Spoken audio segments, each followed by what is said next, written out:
हर हर महादेव। जय श्री कृष्ण। राधे राधे। सीताराम। हरे कृष्ण हरे कृष्ण। आप सभी सनातन धर्मावलंबियों को सादर प्रणाम नमस्कार। आज की इस वार्ता में प्रस्तुत है सर्वहिताय सर्व कल्याणप्रद भगवान देवाधिदेव महादेव एवं माता पार्वती का वह संवाद जो सबके लिए हितकारी है। और आज की इसी वार्ता में हम बात करने वाले हैं द्वादशाक्षर मंत्र के विषय में।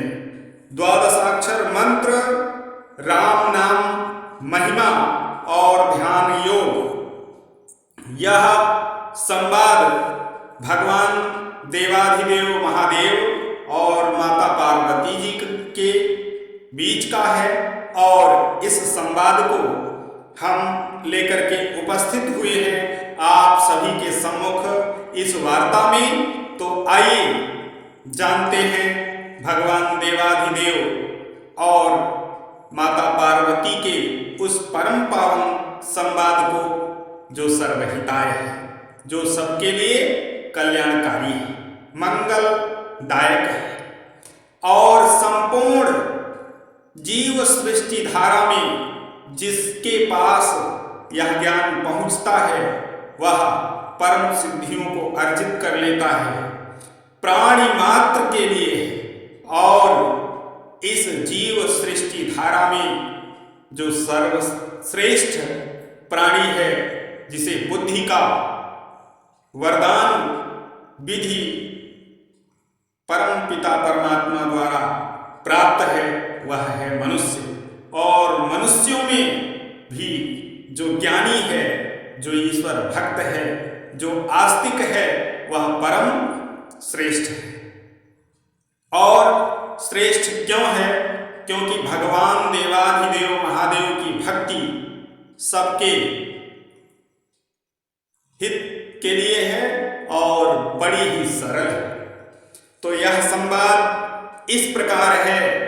भगवान देवाधिदेव एक बार माता पार्वती जी से कहते हैं, ब्रह्मखंड के चातुर्मास महात्म का वर्णन करते हुए भगवान शंकर जी ने माता पार्वती जी से राम नाम की महिमा और ध्यान योग का निरूपण किया है, जो सभी के लिए बड़ा ही उपयोगी है और हितकारक है।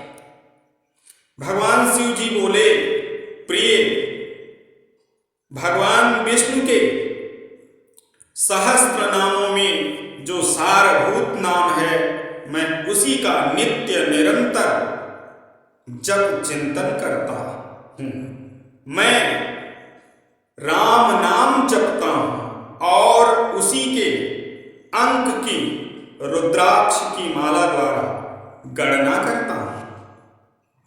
ओंकार सहित जो द्वादशाक्षर बीज ओम नमो भगवते वासुदेवाय है, उसका जप करने वाले मनुष्य के लिए वह कोटि कोटि पापों का दाह करने वाला दवानल बन जाता है। इस अक्षर से प्रकट हुए मंत्र का जो मन, वाणी और क्रिया द्वारा आश्रय लेता है, उसका पुनर्जन्म नहीं होता। द्वादशाक्षर मंत्र के महात्म का सहस्त्रों जिह्वाओं द्वारा भी वर्णन नहीं किया जा सकता है। ऐसा देवाधिदेव महादेव माता पार्वती जी से कहते हैं। संसार में इसका जप, ध्यान और स्तवन करने पर यह महामंत्र सभी मासों में पाप नाश करने वाला होता है, किंतु चातुर्य मास में तो इसका यह महात्म विशेष रूप से बढ़ जाता है। इस महामंत्र के चिंतन मात्र से ही मनुष्यों को मनचाही सिद्धि प्राप्त हो जाती है।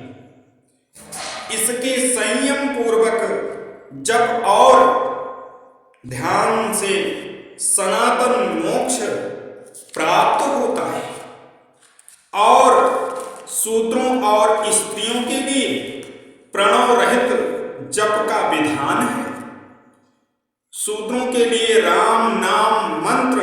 विशेष ध्येय है। यही उन्हें कोटि मंत्रों से अधिक फल देने वाला होता है। राम इस 2 अक्षर के नाम का जप पापों का नाश कर देने वाला है।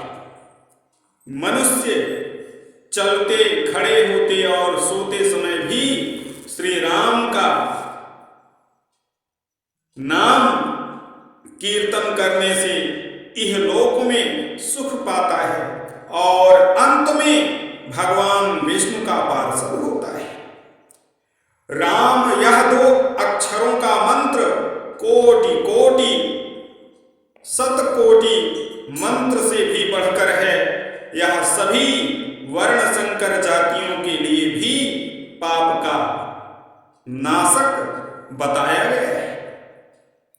चातुर्मास प्राप्त होने पर तो यह राम मंत्र अनंत फल देने वाला होता है। इस भूतल पर राम नाम से बढ़कर कोई पाठ नहीं। जो राम नाम की शरण ले चुके हैं उन्हें कभी यमलोक की यातना नहीं भोगनी पड़ती। जो जो विघ्न कारक दोष हैं सब राम नाम का उच्चारण करने मात्र से नष्ट हो जाते हैं। जो परमात्मा समस्त अस्थावर जंगम प्राणियों में अंतर्यामी आत्म रूप से रम रहा है उसे राम कहते हैं। राम यह मंत्र राज भय तथा उपाधियों का नाश करने वाला है। क्षत्रियों के लिए यह युद्ध में विजय देने वाला तथा समस्त कार्यों एवं मनोरथों को सिद्ध करने वाला है। राम नाम को ही संपूर्ण तीर्थों का फल कहा गया है। वह ब्राह्मणों के लिए भी मनोवांछित फल देने वाला है। राम नाम इस प्रकार उच्चारण किया जाने वाला यह 2 अक्षरों का मंत्र राज भूतल पर सब कार्य सिद्ध करने वाला है। देवता भी राम नाम के गुण गाते हैं। इसलिए हे प्रिय पार्वती, तुम भी सदा राम नाम का जप करो। जो राम नाम का जप करता है वह सब पापों से मुक्त हो जाता है। ऐसा भगवान देवाधिदेव माता जगत जननी पार्वती जी से कहते हैं। राम नाम से सहस्त्र नामों का पुण्य होता है। विशेषतः चातुर्य मास में उसका पुण्य 10 गुना बढ़ जाता है। राम नाम के उच्चारण से हीन जाति में उत्पन्न लोगों का भी महान पाप भस्म हो जाता है। भगवान श्री राम संपूर्ण जगत को अपने तेज से व्याप्त करके स्थित है और सब मनुष्यों में अनंत आत्मा रूप से रहकर उनके पूर्व जन्मोपार्जित स्थूल एवं सूक्ष्म पापों को क्षण भर में भस्म करके उन्हें पवित्र कर देते हैं। ध्यान योग से समस्त पापों का नाश होता है। जप और ध्यान ही योग का रूप है। शब्द ब्रह्म ओंकार एवं वेद से प्रकट हुआ 12 अक्षर मंत्र वेद के ही समान है। ध्यान से मनुष्य सब कुछ पाता है। ध्यान से वह शुद्धता को प्राप्त होता है। ध्यान से पर ब्रह्म बोध होता है तथा सगुण स्वरूप में चित्त वृत्ति की एकाग्रता रूप योग भी ध्यान से ही संभव होता है। ध्यान योग 2 प्रकार का होता है। एक सालंब अर्थात सगुण का और दूसरा निरालंब निर्गुण का। सगुण साकार विग्रह नारायण का दर्शन सालंब ध्यान है। दूसरा जो निरालंब ध्यान है वह ज्ञान योग के द्वारा बताया गया है। रूप रहित अप्रमेय तथा सर्वस्वरूप जो सनातन तेज है, जो सदा उदयशील एवं पूर्णतम है, जो निष्कल एवं निरंजनमय है, आकाश के समान सर्वव्यापक है, सुख स्वरूप एवं तुरीयतीत है, जिसकी कहीं उपमा नहीं है, वही परमेश्वर का निराकार स्वरूप ध्यान योग के द्वारा चिंतन करने योग्य है। वह द्वंद्वों से रहित एवं साक्षी मात्र है, शुद्ध स्फटिक के समान निर्मल है, अपने तेज से उपमा रहित और अगाध है। उसी को तुम अंगीकार करो और राम नाम का आश्रय लेकर के द्वादशाक्षर मंत्र का अभ्यास करते हुए जप करो, क्योंकि हे परम प्रिया पार्वती, आप इस संपूर्ण जगत की धात्री हो और कण कण में जो शक्ति का सर्वश्रेष्ठ है वह आप ही हो। आप ही सभी प्राणियों को शक्ति प्रदान करती हो। ऐसा माता पार्वती जी से कहते हुए कहते हैं कि वह जो सर्वश्रेष्ठ शक्तिमान है, जो संपूर्ण सृष्टि के उद्भव और विकास का कारण भी है, और जो सगुण भी है और जो निर्गुण भी है, जो साकार भी है, जो निराकार भी है, वह शक्ति स्वरूप जो इस संपूर्ण सृष्टि की कई सृष्टियों के उत्पन्न होने का कारण है, वह है द्वादशाक्षर मंत्र स्वरूप और उसका परम जो सर्व हितैषी स्वरूप है वह है राम नाम का आश्रय। इसलिए हे पार्वती, तुम राम नाम का जप करो। बड़े बड़े योगीश्वर मुनीश्वर राम नाम का आश्रय लेकर के इस जगत के जो माया मोह का बंधन है उसको पार कर जाते हैं और जो सिद्धियां प्राप्त करना चाहते हैं वे राम नाम का जप करें। और एक सबसे गूढ़ बात यह है कि जहां पर मतभेद होते हैं, जहां पर लड़ाई झगड़े होते हैं, वहां यदि दूसरा व्यक्ति उस झगड़े से निवृत्त होना चाहता है तो वह 2 बार 3 बार जब व्यक्ति उसका विरोध करे तो वह राम नाम जपने लगे, झगड़ा समाप्त हो जाएगा।